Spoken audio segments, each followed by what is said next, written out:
Hello everyone, happy Sunday అందరికీ. Sunday అన్నాక కక్క ముక్క ఉండాలి కదా. ఈరోజు వచ్చేసి నేను చేస్తున్నాను చికెన్ ఫ్రై అనమాట. చేసుకోవడానికి సింపుల్గా, తినడానికి టేస్టీగా నా స్టైల్లో చికెన్ మీకు చూపించేస్తాను, చూసేయండి.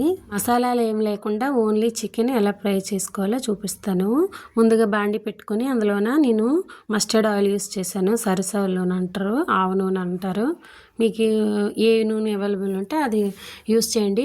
కాకపోతే ఇంకా మస్టర్డ్ ఆయిల్ యూస్ చేస్తే టేస్ట్ వస్తుంది అనమాట నాన్ వెజ్ అనేది.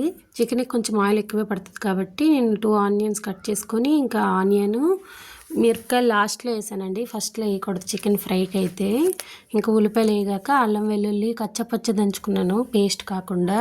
దాన్ని వేయగాక పసుపు ఉప్పు వేసుకొని ఇంకా చికెన్ వేసుకొని బాగా కలుపుకొని మూత పెట్టి ఉడికించుకోవాలి. అలా అయితే బాగా ఉడుకుతుంది అనమాట. మధ్యలో తీస్తూ కలుపుతూ ఇంకా దాంట్లో ఉండే వాటర్ అంతా ఇంకా ఆయిల్ తేలే వరకు మనం కుక్ చేసుకోవాలి. వన్స్ ఎప్పుడైతే ఆయిల్ తేలిద్దో చికెన్ కుక్ అయినట్టు, దాన్ని మనకు కావాల్సినంత కారం పొడి చల్లుకోవాలి.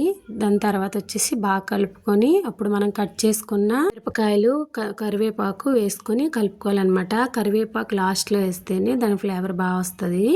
ఇంకా మిరపకాయలు కూడా లుకింగ్ బాగుంటుంది అనమాట. అలా ఫ్రై చేసుకుని ఆయిల్ అంతా పైకి తేలాక మీరు ఏ మసాలా అయితే యూస్ చేస్తారో, చికెన్ మసాలా పౌడర్ అండి, మీది ఏది యూజ్ చేస్తే అది కాస్త వేసుకోవాలి.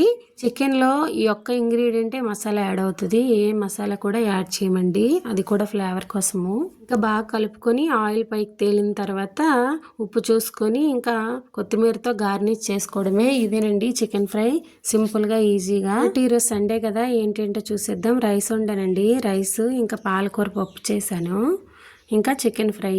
ఈరోజు సండే కదా, మీ ఇంట్లో ఏం చేసుకున్నారో కామెంట్ చేయండి.